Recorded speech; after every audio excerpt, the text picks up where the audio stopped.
Assalamualaikum warahmatullahi wabarakatuh. Selamat siang, selamat pagi, anak-anak semua. Marilah kita mulai pembelajaran dengan bersama-sama membaca basmalah. Bismillahirrahmanirrahim.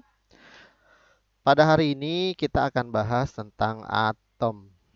Materi atom sebenarnya materi yang paling pokok, paling inti, paling dasar yang akan kita bahas di pelajaran kimia. Atom yang kita bahas atom di sini bukan berarti eh, kacang Garuda atom, bukan kacang atom.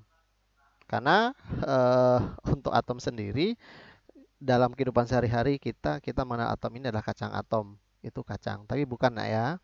Nah, kita akan bahas apa itu atom. Di pelajaran kelas 8, seharusnya kalian telah membahas atau mempelajari yang disebut dengan perkembangan atom. Teori-teori atom. Ya, ada berapa teori atom yang kalian pelajari? Oke, ada berapa? Oke, kita ulangi nak ya. Yang pertama, yang satu adalah teori atom Dalton. Yang kedua, teori atom Thomson. Yang ketiga, teori atom Rutherford. Yang keempat, teori atom Niels Bohr. Yang kelima, teori atom mekanika kuantum atau teori atom modern. Dalam mempelajari atom ini ada yang harus kita capai. Kita lihat di sini hasil yang harus Anda capai memahami struktur atom, sifat-sifat produk unsur dan ikatan kimia. Setelah mempelajari bab ini berarti kalian harus mampu satu, memahami struktur atom berdasarkan teori atom Bohr, sifat-sifat unsur, massa atom relatif dan sifat-sifat periode unsur dalam tabel periodik serta menyadari keteraturannya melalui pemahaman konfigurasi elektron.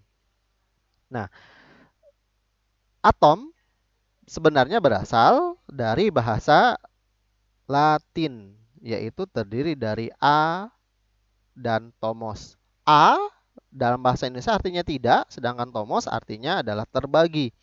Secara lengkapnya atom berarti atomos itu artinya adalah tidak terbagi. Nah, kalau secara definisinya secara lengkap, atom bisa kita artikan sebagai partikel yang sudah tidak bisa dibagi lagi. Jadi, ya, zat yang sudah tidak bisa dibagi lagi kita sebut dengan atom. Karena ukurannya yang sangat kecil, atom ini ukurannya sangat kecil, maka kita tidak bisa mengamatinya secara mata telanjang, tapi harus digunakan suatu alat. Nama alatnya digunakan di sini, nama alatnya minimal menggunakan alat namanya mikroskop STM. Apa itu mikroskop STM? STM ini adalah Scanning Tunneling Microscope dan ataupun yang satu lagi adalah AFM, Atomic Force Microscope. Jadi kalau kita menggunakan dua buah mikroskop ini, yaitu STM dan AFM, kita bisa melihat sifat dan karakteristik dan bentuk dari atom itu dengan jelas. Ya, gejala-gejala yang timbul dari atom bisa dipelajari seperti warna nyalanya, difraksinya, sifat listriknya, sifat magnet, dan gejala-gejala lainnya. Oke, oke. Berarti di kelas 10 ini kita akan mempelajari pelajaran kimianya tentang struktur atom. Nah, atom ini terdiri apa saja sih? Sebelum membahas tentang atom, di sini ada tes kompetensi awal yang harus kalian kerjakan. Yang pertama, ini ya. Apakah yang masuk dengan unsur? Ini pelajaran kelas 7. Kemudian yang kedua, apakah yang dimaksud dengan partikel? Ini juga pelajaran kelas 7. Dan apakah yang Anda ketahui tentang atom? Ini juga pelajaran kelas 8. Ini artinya pelajaran SMP semua.